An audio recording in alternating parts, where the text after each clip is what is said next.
Peddapalli parliament పరిధిలో ఉన్న 10కి 10 మున్సిపాలిటీలు కాంగ్రెస్ పార్టీ గెలవబోతుందని పెద్దపల్లి పార్లమెంట్ నియోజకవర్గ పరిధి మున్సిపాలిటీల ఇన్ఛార్జ్ మంత్రి జూపల్లి కృష్ణారావు ధీమా వ్యక్తం చేశారు. పెద్దపల్లి పార్లమెంట్ పరిధిలోని మున్సిపాలిటీల్లో పార్టీ స్థితిగతులను పరిశీలించడానికి బుధవారం రామగుండం ఎమ్మెల్యే క్యాంపు కార్యాలయంలో ఐటీ శాఖ మంత్రి శ్రీధర్ బాబు, రామగుండం ఎమ్మెల్యే మకాన్ సింగ్ రాజ్ ఠాకూర్తో కలిసి మున్సిపల్ కార్పొరేషన్లో పార్టీ బలాబలాలపై టికెట్ల కేటాయింపుపై సమాలోచనలు చేశారు. అనంతరం మంత్రులు మీడియాతో మాట్లాడుతూ కాంగ్రెస్ ప్రభుత్వం గత 2 సంవత్సరాలుగా ప్రజలకు ఇచ్చిన హామీలు ఒక్కొక్కటిగా నెరవేర్చుతూనే రాష్ట్ర ఆర్థిక పరిస్థితి అధ్వానంగా ఉన్న గత ప్రభుత్వంలో ఉన్న ఒక్క సంక్షేమ పథకాన్ని కూడా పక్కకు పెట్టకుండా అమలు చేస్తూ వస్తున్నామని తెలిపారు. ఈ మున్సిపల్ ఎన్నికల్లో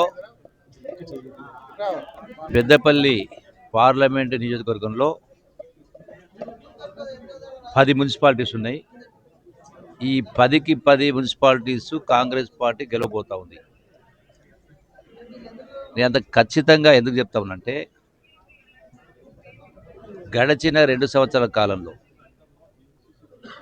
ఈ రాష్ట్ర ప్రభుత్వం గౌరవ ముఖ్యమంత్రి రేవంత్ రెడ్డి గారి ఆధ్వర్యంలో ఇచ్చినటువంటి ప్రతి హామీని నిలబెట్టే కార్యక్రమం చేస్తూ వాటిని అమలు చేస్తూ రాష్ట్రం యొక్క ఆర్థిక పరిస్థితి ఇబ్బందికరంగా ఉన్నా కూడా గత ప్రభుత్వం ఇచ్చిన ఏ ఒక్క స్కీమును కూడా ఎత్తివేయకుండా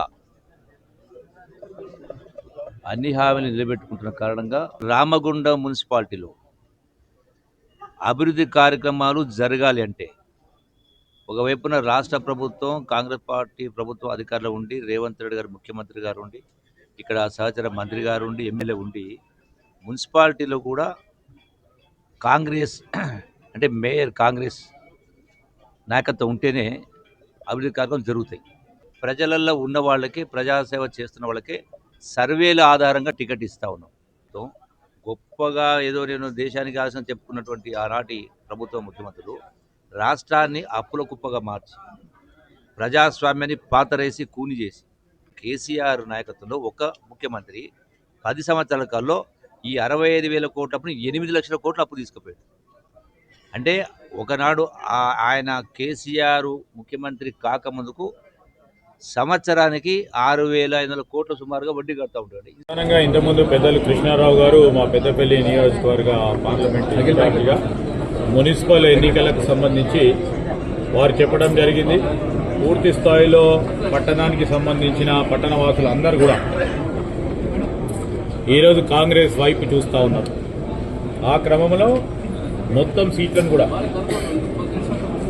కాంగ్రెస్ పార్టీ గెలుపొందుతూ ఖాయం. మరొక మారు ప్రతిపక్షాలకు సంబంధించి ఎన్ని వాస్తవంగా దూరంగా ఉన్న కథనాలు అల్లి వారి సొంత పత్రికల ద్వారా ప్రచారం చేసుకొని సోషల్ మీడియా ద్వారా కాంగ్రెస్ పార్టీకి సంబంధించిన వారి పెద్దలని సహచరులను అప్రతిష్ట పాలు చేయడానికి చేసిన ప్రయత్నానికి సంబంధించి మొన్న ఈ మధ్యలో కూడా స్పష్టంగా కూడా నేను చెప్తా ఉన్నాను. సింగరేణి కాలనీస్కు సంబంధించి మరి ఎనర్జీ మంత్రిగా డిప్యూటీ సీఎం గారు స్పష్టంగా కూడా అన్ని విషయాలు రాష్ట్ర ప్రజానికానికి మరి అందరికీ కూడా తెలియజేయడం జరిగింది. అవాస్తవాలు వాస్తవానికి దూరంగా ఉన్న అనేక అంశాలు పత్రికల ద్వారా పత్రికా ప్రకటనల ద్వారా ఓ ప్రక్కన హరీష్ రావు గారు, ఇంకో ప్రక్కన కేటీఆర్ గారు, వారికి చేదోడు వాదోడుగా కిషన్ రెడ్డి గారు ఖచ్చితంగా మేము ఖండిస్తూ ఉన్నాం. ఎందుకంటే ఏ నిబంధన ఈ ప్రభుత్వం వచ్చిన తర్వాత సింగరేణికి సంబంధించిన అంశాలపై కొత్త నిబంధన పెట్టలే. సైట్ విజిట్ నిబంధనకు ఎప్పుడో వాళ్ళ ప్రభుత్వంలోనే కోల్ ఇండియా ఇచ్చిన సిఫార్సుల మేరకు 2019లో సైట్ విజిట్కి సంబంధించిన అంశం ఉందని స్పష్టంగా కూడా మరి ఎవిడెన్స్ ప్రూఫ్ ద్వారా భట్టి గారు చెప్పారు.